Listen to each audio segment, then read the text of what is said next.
Shane Dawson debuts teaser for next docuseries to feature Jake Paul. Selena Gomez trolls Stefano Gabbana. And Shannon responds to criticism over Sierra Burgess is a loser. All that and so much more on today's Rundown. What's up, guys? Welcome to The Dur. Naz and Amy here, and today Kendall Jenner is actually being body shamed for a recent photo leak. We'll tell you guys more about that later in the show. But first, we are so excited to be talking about Shane Dawson, his newest docuseries. The trailer has released, guys, and I'm so freaking pumped. Shane Dawson just teased another docuseries, and this time it will feature none other than Jake Paul. So if you're anything like us, there's a good chance that you've been desperately waiting for any info you could get about Shane Dawson's next docuseries. After leaving us shook by his first two series about TanaCon and Jeffree Star, we've been not so patiently waiting to find out who the subject of his next docuseries would be about. And it looks like we finally got our answer.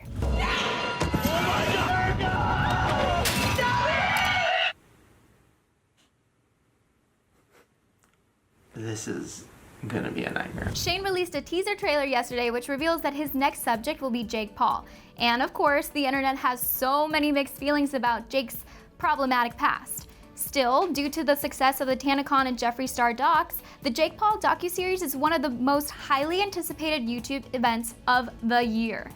As we all know, Jake's been a controversial figure in the YouTube world for several years now. He started out on Vine, moved on to the Disney Channel's Bizaardvark, and then went on to create Team 10, a group of YouTube stars who pulled pranks that oftentimes went too far. We mean, there was that one time his neighbors threatened to file a lawsuit against him. And oh yeah, the time he lit furniture on fire in an empty swimming pool. And if Shane made one thing clear in the teaser, it's that Jake may be mad when he finally sees the doc for himself. And he's gonna be mad when he finds out what the series is actually about. I mean, that teaser is insane, but the last like 5-10 seconds, that's what had me shook the most. I don't know how long it's gonna be. I wanna say it's 8 parts, because I think I read that somewhere. Wow. But that's a lot. I mean, heck, even like 4 or 5 parts, I think we would all just be like, Shane, what are you doing? Shane Dawson is the voice of our generation. This new YouTube series is the greatest thing that's happened in life. There's nothing interesting on TV for me anymore. To all the boys I've loved before was like, also the greatest movie that came out like in a very long time. Like I haven't been excited by entertainment or content that's put out in a while, and Shane has just brought me back to life. I remember when the TanaCon thing came out, I was literally in multiple group chats where everyone's like, did it come out yet? And we were just waiting. Like you just get, the anticipation is insane. And I think that this one's gonna be unreal. Can't wait. So I'm sure you guys all remember Stefano Gabbana, the other half of Dolce & Gabbana, trolling Selena Gomez a while back. Well, guess what? Our girl Selgo is clapping back. So Selena Gomez actually trolled Stefano Gabbana at New York Fashion Week by wearing an ugly hair clip. So if you guys remember back in June, Stefano Gabbana actually commented on one of Selena Gomez's Instagram photos, writing in the comments, she's so ugly. Well, back at that time, Selena's mom, Mandy Teefee, told people that they ignore these types of hateful comments, but Selena just stepped out in a pretty gorgeous hair accessory at New York Fashion Week. On Tuesday, Selena was photographed heading into a New York City restaurant with the word ugly actually bedazzled on her hair clip, which was pulled back in a ponytail, and it featured a braid through the center. Fans actually took to Twitter to share their feelings, with one tweeting, quote, "She got back in the most subtle yet painful for him and best way possible." Another tweeted, quote, "Oh, she's really the boss. And that, ladies and gentlemen, is how you kill him with kindness." This is hilarious because Stefano Gabbana needs to be censored or something. This isn't, like, Selena Gomez isn't the only person he's come after. He actually wrote cheap under the blonde salad's wedding dress photo, and he just seems like a cyberbully. Like, I don't understand where this animosity is coming from, but good for Selena for not using fighting words and just wearing an ugly hair clip. I love that so much. I wonder what his reaction was when he saw that, because haters gonna hate. Taylor said it best, so I don't know what he's doing with his time that he feels the need to comment so many rude comments on people's photos. Just get over it, dude. But we could really all take a lesson from Selena for sure. Yeah. Jacqueline Hill is coming out about her new relationship, and you know what? Someone shaded her, someone very, very close to her. YouTube makeup guru Jacqueline Hill shocked the YouTube world in May of this year when she announced that she and husband of 9 years, John Hill, were getting a divorce.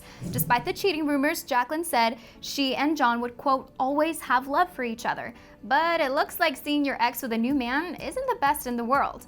Yesterday, Jacqueline took to Twitter to confirm she has a new man in her life. She posted a photo of her hand over a guy's hand that she captioned with 3 heart emojis. So naturally, John responded to this by recreating her photo with his dog's paw over his hand and posting it to Instagram.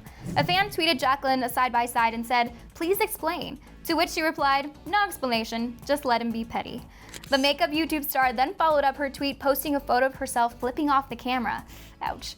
So it's safe to say John hasn't quite moved on from his 9-year marriage to Jacqueline, and she isn't going to tolerate his shade.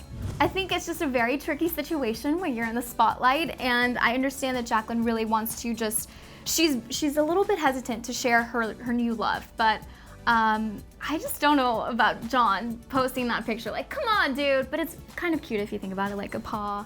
I get it, but just the shade that was thrown, like, really? It is so petty. There's no doubt about that. But I have to say, it was a little funny because I do love dogs. And like now I kind of want to recreate this photo. Is that bad? I've done that with my cat.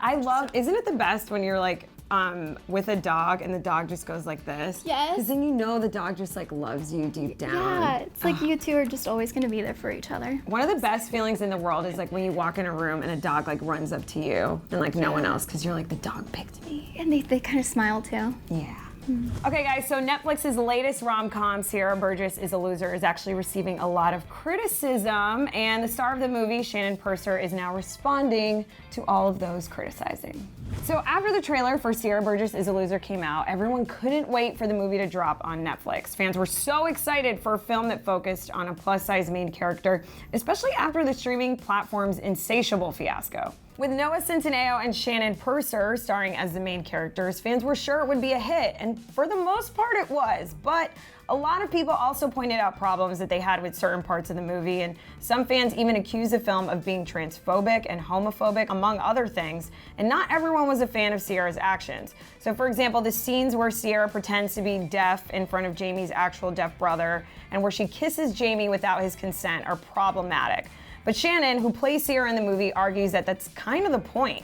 So Shannon Purser told Clevver exclusively, quote, "I think it's absolutely fair to criticize what Sierra does because what she is doing is wrong.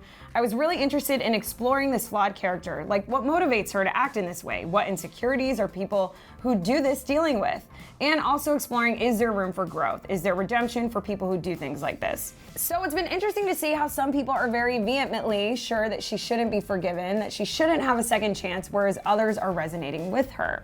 Now, Sierra definitely is a flawed character, and Shannon thinks that that's why there's some miscommunication about the film's theme and message. Some viewers might have been under the impression that they're supposed to root for Sierra the entire time, when in reality, the character isn't supposed to be 100% likable. She said, quote, "I think a lot of the confusion is coming from the fact that Sierra maybe is being marketed as a sort of fluffy teen rom-com when in reality there are a lot of underlying issues. I think there's definitely a reckoning for Sierra at the end where she realizes all of the evil that she saw in the world around her is now coming from her and she has to deal with that." So we won't spoil the movie for you guys, but towards the end Sierra does some pretty messed up stuff and things end up working out for her and all the other characters by the time the credits roll. But Shannon's saying that if Netflix does order a sequel, she wants to see the characters address the mistakes they made in the first movie. She told Clevver, quote, "I would like to explore Sierra as a more healthy and morally good person. I would like to see her continue on her journey of self-growth and self-acceptance, and for all of these characters to learn from their mistakes and move forward as better people." So great that we got that exclusive here from Shannon Purser herself, and a lot of people are criticizing the movie. I know you watched it. I have yet to finish it, you guys.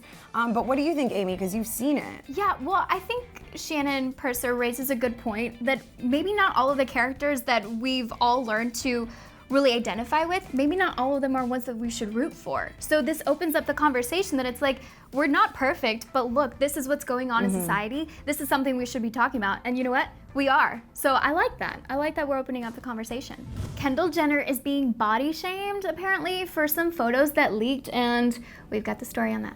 Nude photos of Kendall Jenner were leaked and shared online Tuesday night. According to TMZ, the photos came from a photo shoot with Russell James that were meant to be published in an upcoming book titled Angels and were released without his permission. And now some Twitter users are body shaming Kendall, saying she looked underweight.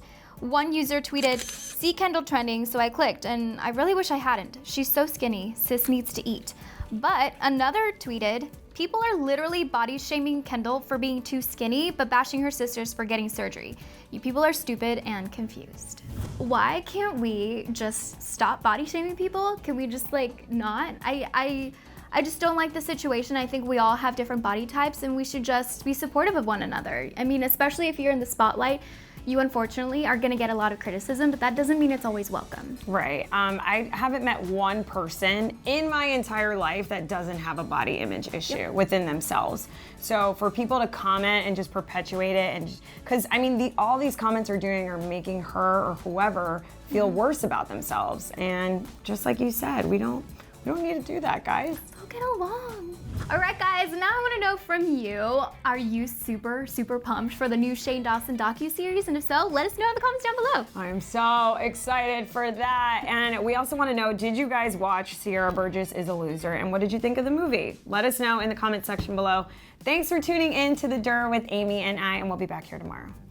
But before you guys go, make sure to click right over here to find out why Cardi B doesn't regret throwing a shoe at Nicki Minaj. And then when you guys are done with that, hit that subscribe button for more Clevver news.